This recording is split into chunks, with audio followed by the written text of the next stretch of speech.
The Qur'an presaged what McLuhan discovered. Unmediated truth destroys lies. Assalamu alaikum. This is part 3 of our look at McLuhan's elaboration of the statement, the medium is the message. This time I'd like to overlap his predictions with the ideals of religion, which may feel like a sudden, unexpected turn, but then again, these are very strange times. The Quran, in numerous verses, gives truth a truly profound primacy over falsehood and lies.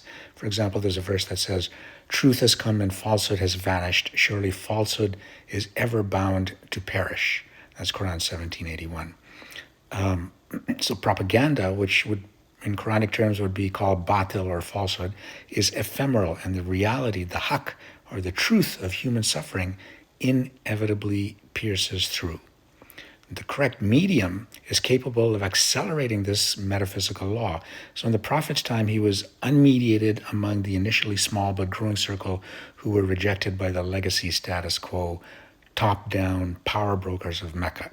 They were unable to manage and mitigate the immediate and direct impact of the Quran within an expanding circle of an interlinked network that operated outside the legacy of Meccan power structures. Today, digital media similarly flattens hierarchies of narration, allowing haqq or truth to appear before the world, at least for the time being.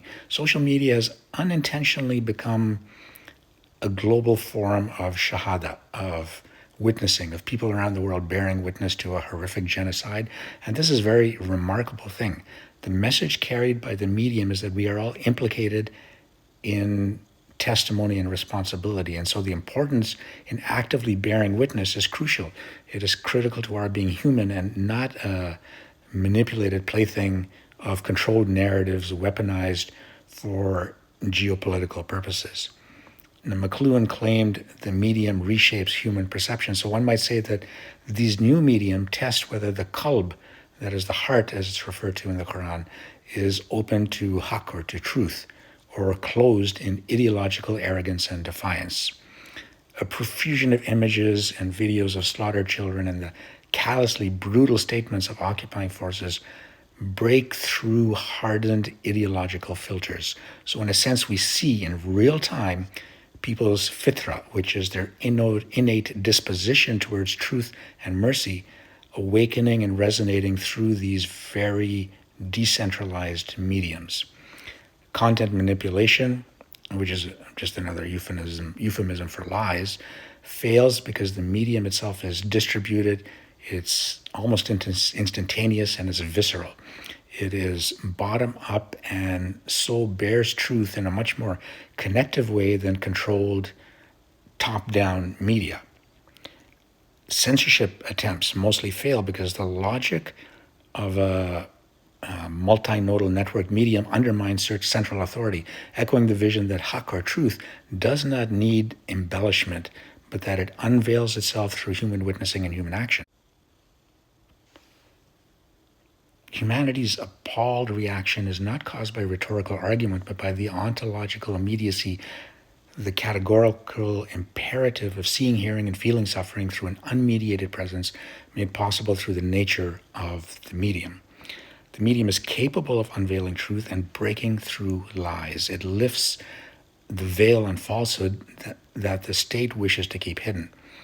Hasbara, Israeli Hasbara, fights on the plane of propagandistic lies that it presents as content. Haqq, that is truth, manifests on the plane of the freedom of the medium. Now, in the case of Gaza, the medium, which is internetworked, participatory, visual, and almost real time, carries the message of humanity's shared witnessing of the horrific crimes that are being committed. So Hasbara's lies crumble not because they are countered by better arguments, which they are, but this is a never-ending process against endlessly manufactured untruths, but because the structure of the medium makes suppression nearly impossible or very difficult and allows truth to come to light again and again. A worldly enactment of the verses, the ayat, that says falsehood vanishes when truth is unveiled or revealed. It fails because the medium itself carries the truth of suffering. Since the game of endless lies of Israeli hasbara fail so abysmally, then real-world power has to be brought into play. Anti-truth legislation, police crackdown, censorship of mainstream speech, endless arrests, deportations, court rulings. These are all signs of their realization that they have lost control of the narrative and their credibility has collapsed. So as a result, coercive force is their fallback position. But this is not sustainable when the medium and the message have, as McLuhan predicted, escaped hierarchical control, making it possible to quickly counter falsehood and to simultaneously display and witness the truth. So I'm going to stop here and I'm going to continue in part 4. Part 4 will show how this creates what McLuhan refers to as a global village and what that might betoken for situations like we see with Gaza and other situations. Assalamu alaikum and thank you.